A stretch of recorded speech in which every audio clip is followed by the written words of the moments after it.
Alright, so this video right here is a video by Scotty J, the real unsung heroes of TBC Classic. Seriously, they don't get much love. I'm kind of expecting, both from this title and also from the thumbnail here, to see a Boomkin and a Shadow Priest mention, but let's check it out, shall we? You know what? I hold my hands up. I'm definitely one of those dickheads that bangs on in videos or even on stream over on kick.com/ScottyJ. Oh, Ricky. About what class and spec does the most damage. What spec...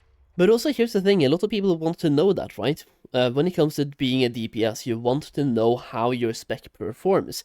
And even though me as well, I'm going to make more videos on that, like how classes are performing in TBC, but I usually try to say you should play the class you want to play based on liking the class. But it's okay to worry about numbers as well at the same time. I do the same. I want to play a warlock, but I also want to know that they're doing well. TBC the first time, I played a Boomkin, and it was fun for about 2 weeks, and then I realized I will never be top DPS, and it sucked. The entire expansion. It's the easiest to play but yields the big results. What classes are going to be stacked because they're going to be such big pumpers, which means it's easier for you to get a raid spot? Well, in many, if not all expansions after TBC, it's actually really relevant, because being able to get all of the raid buffs and all the debuffs is very easy, at which point you then just start stacking all of your big pumpers. In TBC, it's a little bit different. Now, don't get me wrong, you still will stack the big pumpers, like in vanilla, you stack warriors. In TBC, you're going to be stacking things like warlocks and hunters. But there really are some unsung heroes in TBC that really are support classes. Sure, you're not labelled as a true support class like the Augmentation Evoker in retail, but your number one job is to be there to enable others to do better, to do more damage, which, I mean, that basically means you're a support class, right? So in my last video where we was looking at the biggest pumpers according to Warcraft logs during Classic TBC, the first time round, we got a good picture of what every class and spec will be doing throughout the expansion. What you would have noticed as the phases go on... Yeah, it's like, as a Boomkin, by the way, I felt like a massive support class throughout all of TBC, really, the first time. And I didn't really mind that much at the start, but after a while I was like, so my only job here is to make sure that you guys perform better. And when it came to loot as well, if I won the loot, because we used the regular rolling in our guild, the other casters would get mad at me because they knew that the loot would be better on them because they were the ones doing the numbers. I was just there to boost them. So in a guild scenario where we had like a loot council, I would probably be the last person to get those items, which also made me feel even worse about actually winning the items as well, by the way, because I knew if I won the item, it would have been better for anybody else to win the item for like the raid performance. So I felt like by winning loot, I felt bad because I felt like I was griefing the raid. So yeah, I don't know, it's a weird feeling to have, and I ended up not really enjoying Boomkin that much, but it's a good support class, right? Is things like Ellie Shaman, Shadow Priest and Balance Druid, and even Affliction Warlock to a certain extent, start falling down the charts a little bit. Whereas other classes like Combat Rogue and Fury Warrior, they all climb. And of course, things like Hunters, Warlocks, like I've already mentioned, stay extremely relevant and scale extremely well throughout the expansion. But the reason they do is because of those unsung heroes. Just before we carry on, the rested XP guides for TBC should be going live after the weekend, so make sure you click the link in the description and pick yourself one up, because depending on how you choose to level, I know a lot of people are going to dungeon grind like they did in original Classic TBC, like I did part of the way and then just got bored because, you know, 20, 30 hours sat in dungeons. It's a bit of a slog, especially when you can just get to 70 faster questing, and then when you're 70 you can do things like Shattered Halls, Cephek Halls, Shadow Labs, Black Morass, things that you're actually going to need for gear for pre-raid bis that's going to give you rep anyway. I'm definitely not boring myself to sleep this time round in TBC by smashing dungeons. I will be following the blue arrow, so again, links in the description and the pinned comment. Your hybrid classes are not really there to do big damage. In fact, as long as you're there bringing the buffs and having 100% uptime on the buffs that are relevant, no one's even going to look at your damage. Like, seriously, no one's going to look at the bottom of the damage meter and see a Boomkin there and be like, this guy needs to go.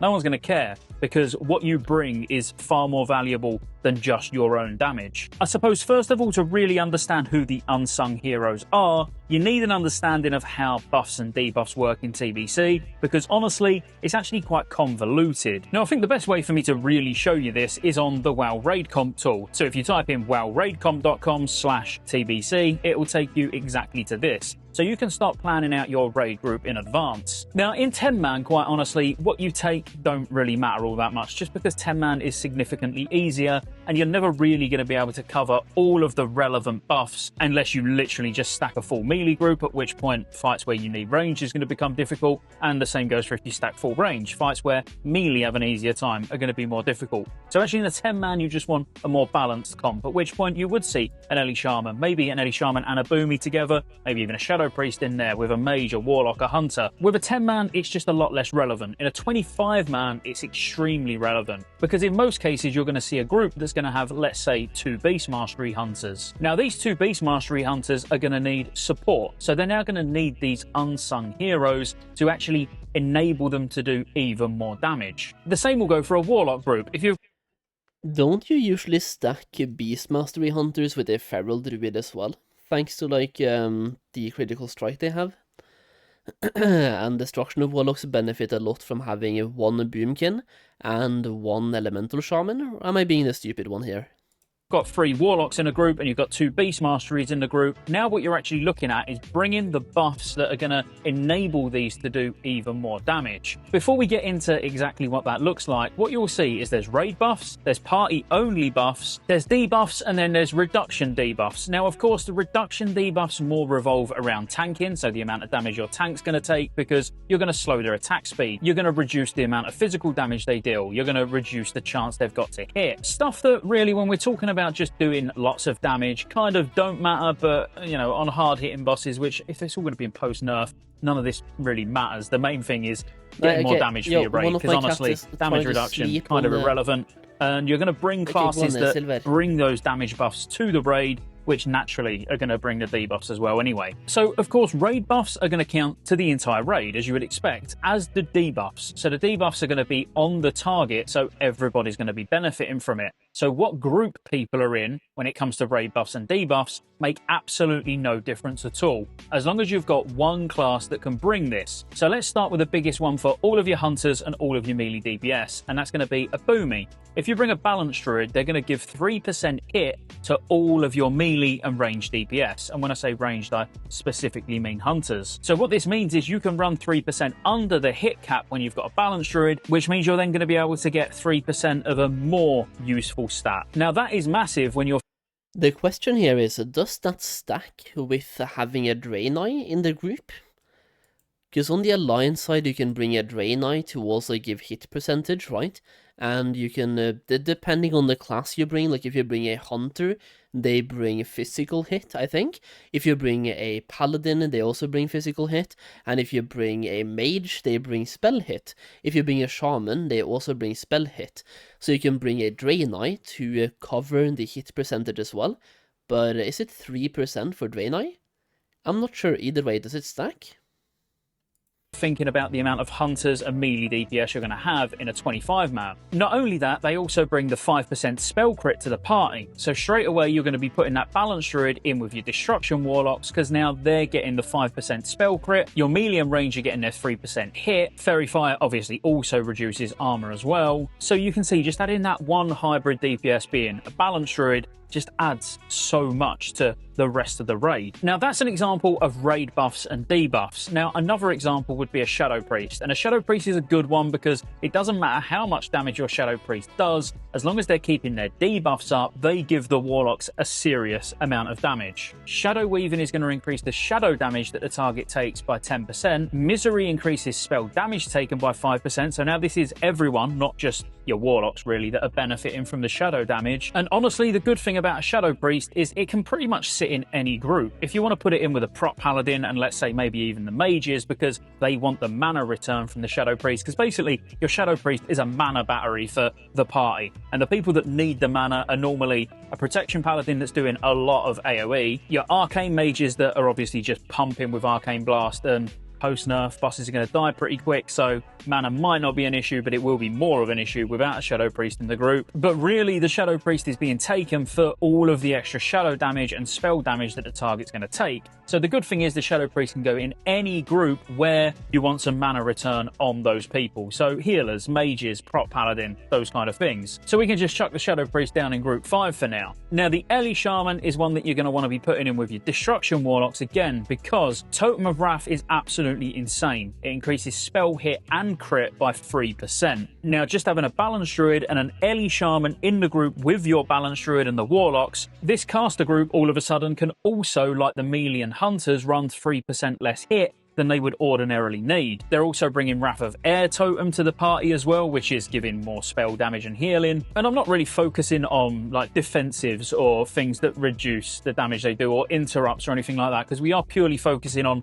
what enables the pumpers to do even more damage. So really having an Ellie Shaman in the group with a Warlock so they can run 3% less hit, that alone is worthwhile. That alone is worth having the Ellie Shaman in the group, obviously. The extra spell damage from Wrath of Air is obviously very nice as well. Now here's the thing, when we're talking about Shadow Priest, Ellie Shaman and Balanced Druids, Balanced Druid and Ellie Shaman, more so than Shadow Priest, you could see more than one of in a raid. I think Shadow Priest, you only really need one in a raid. But if you was to run 2 caster groups, so let's say you're running 6 Destruction Warlocks, you would want a Balanced Druid and an Ellie Shaman in both of those groups. So really the more caster groups that you run allows you to take more of the support classes. I mean, you could even take a couple of mages with an Ellie Shaman in the mage group with, let's say, a Shadow Priest in there as well. So the group would look a little bit different, but the arcane mages are getting all the beneficial party buffs that they would need. Now, honestly, in my opinion, Shadow Priest, Balanced Druid and Elemental Shaman are the true unsung heroes. But Enhancement Shaman brings so much to the group, especially your Hunter group, which might seem a bit weird, but obviously on the basis most hunters are going to be melee weaving. Enhancement Shamans will totem twist so they can get the benefit of 2 of their air totems at a time, one of which being Wind Fury totem, obviously, and then the other would be Grace of Air. Ret is actually quite a strange one because Ret does significant damage pretty much all the way through the expansion if it's being played right. I mean, that goes without saying, that's the same for every class. So while Ret's going to bring things like the 3% crit debuff on the target, which everybody's going to benefit from, 2% extra damage from Sanctity Aura, and obviously the Beast Mastery Hunters bring 3% damage, which does actually stack with each other as well, but your Ret's not going to be in the group with the Hunters ever. So things like your Warrior, maybe a second Feral, whatever that's in the group with a Ret Paladin is actually going to get the 2% damage buff. Protection, Retribution, Survival, Combat, Enhancement. That group right there is absolutely cursed, man. But also, it makes sense, but that's a cursed group. Also, where are all the healers? Are they stacking like a healer-only group? They have 1 healer in group 1. Instead of the 3% from the BM Hunters. So that's actually Feral. Let's see here, like group 1, there's an Affliction there, Restoration, Holy, Restoration. Do you only bring in 1 healer, technically? I'm guessing the Holy Priest is going to be doing a bunch of the Holy, the healing here with Circle of Healing. Then you have the Restoration Shaman. And if this is supposed to be a meta comp, I'm betting the Resto Druid is technically just a Dream State Boomkin. So like it's a hybrid between both Restoration and Boomkin. It's called a Dream State Druid. I think we're going to see way more of those in TBC this time than we saw the first time. Whoever that's in the group with a Ret Paladin is actually going to get the 2% damage buff instead of the 3% from the BM Hunters. So that's actually really nice for whatever group you decide to put your Ret Pally in anyway. But really, they're good enough to take just for damage. They do good damage. Especially later. Like, when you get to Black Temple and stuff, like, Ret Paladins are gonna start doing a lot of damage later in the expansion. Early in the expansion, they're not really the best. I guess it depends on the player once again. If you're seal twisting and stuff, you can actually do quite good damage, but once again, later in the expansion, you're going to be doing way more damage. And towards the end, I think it's a top 5 to top 3 contender. I don't think you'll ever be actually topping DPS, but top 5 contender in most raids, and top 3 if you're a really good Ret Paladin. Reasonable damage all the way through. The buffs they bring is kind of just a bonus, so I wouldn't really call Retribution Paladins an unsung hero because they're always going to hover very middle of the pack, where the real unsung heroes of Balance, Shadow and Ellie are always going to be pretty low down. Well, after the first phase where no one's got any gear, to be fair, Ellie does pretty well, so does Balance Druid, but really they'll drop off pretty hard, pretty fast. I want to mention Affliction Warlock briefly as well, because Affliction is one of those that you're never going to get in one of the groups where you're going to get all the buffs that you want, because you are actually a support spec. The purpose of bringing the Affliction Warlock is to get improved Curse of Elements, and your job will be to maintain Curse of Elements at all times. The good thing is as well for your tanks, I know I weren't really focusing on damage reduction buffs, but it is the only way you can get it, and that's Shadow Embrace, which reduces physical damage caused by 5% on the target. So 5% less physical damage on your tanks, just as part of your standard rotation, is really nice. Now look, I know we could talk about Arms Warrior bringing the 4% physical damage debuff and all of that, but really when we start thinking about some of the... That's not really an unsung hero though, is it? Like Arms Warrior. You will have more than enough of them anyway, and they're not really bad. Like, warriors are not really bad in TBC. The classes that do really good damage, like, it felt a bit cheeky mentioning Ret Paladin, because, as I say, Ret all the way through the expansion. Not really an unsung hero either, true. They're fine. They're absolutely fine. Real middle-of-the-pack damage dealer. Whereas it can look pretty misleading. You can look at my last video even and see Balance Druid, Ellie Shaman, all of that right down the bottom. Now, if you're a team player, you'll have no problem playing one of those classes or specs because you understand how much it brings to your raid group. If you're all about me, like me, and want to top damage meters, then you would be going something like Arcane Mage early on, which is a lot of classic players, by the way. There's a reason why we're seeing the parse culture is a thing for a reason. And it's going to be a thing in TBC as well for a reason. And what you might end up seeing is that, for example, top groups might have some people that are on support roles in Raid 1, they are on pump roles in Raid 2. And what I mean by that is, for example, in a guild you would have two raid groups, where if person 1 is pumping on a warlock in Raid 1, and person 2 is being a boomkin to like support that and buff this person in Raid 1, they would swap. So in Raid 2, technically the alt raid, person 1 who was on a warlock and pumping would now be on a boomkin and supporting the previous boomkin who's now on a warlock, allowing both to try to parse in separate raids.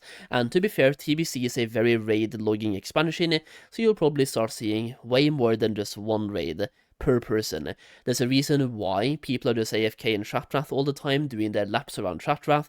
At some point you just start doing your dailies and doing raids, and then at some point you stop doing your dailies and you only do raids. It is a very raid loggy expansion. Destruction Warlock, Hunter, Arms at Fury Warrior, later on as well. So there's times where different specs shine throughout the phase. If you haven't seen that video, make sure you go and check it out. But those classes wouldn't shine half as much without a well-built raid team, and those support classes enabling them to do even more damage. So just bear that in mind. So yes, my unsung heroes of TBC throughout the entire expansion, not just phase 1, not just phase 5, the entire thing is Elemental Shaman, Shadow Priest and Balance Druid. Now I hope you enjoyed the video. As always, if you did, be sure to like and subscribe. Consider joining the channel as a member. See you on the next one. That was a good video, by the way. Really quick ending there, but yo, good video still. I agree. Unsung heroes. Boomkins, I do think for TBC this time, we're gonna see way more of something called a Dream State Druid, where we no longer have to bring full-on restoration druids, because healing will be covered anyway by resto shamans, and if need be, one holy priest. But for a lot of pumper groups, you might not even see a holy priest, it's only restoration shamans, and one, maybe two dream state druids, who are only there to give you that hit rating by speccing into dream state or improved fairy fire. That's all they're doing, that's it. So you might see way more of that, which means that there's not going to be any actual restoration druids in those rare raids, and that's what I'm thinking is gonna happen. Shadow Priest though, really unsung hero, and I do hope we start seeing some of those in TBC again, because like in Classic WoW, Shadow Priests don't exist, it feels like. I never see them, and I guess there's a reason for that. Boomkins are okay in TBC, like I said, I played one, didn't really like it, but I was wanted in raids all the time. It just felt bad because I never topped DPS. Now the one real unsung hero for TBC that he didn't mention here is Restoration Shamans, because even though yes, there's going to be some of them, there will never be enough Restoration Shamans. People will always want Restoration Shamans, and if you want to basically guarantee yourself a raid spot, play a Restoration Shaman, and have Elemental as your off-spec or something, and just roll off-spec. You will probably get way more loot this way anyway, and get guaranteed raid spots. So yeah, Restoration Shamans all the way. I mean, I'm leveling a Shaman myself. I'm gonna be Enhancement, but I'm also gonna have Restoration off-spec so I can heal, and also get myself some Enhancement loot. Either way, I'm super excited for TBC, man. I really am.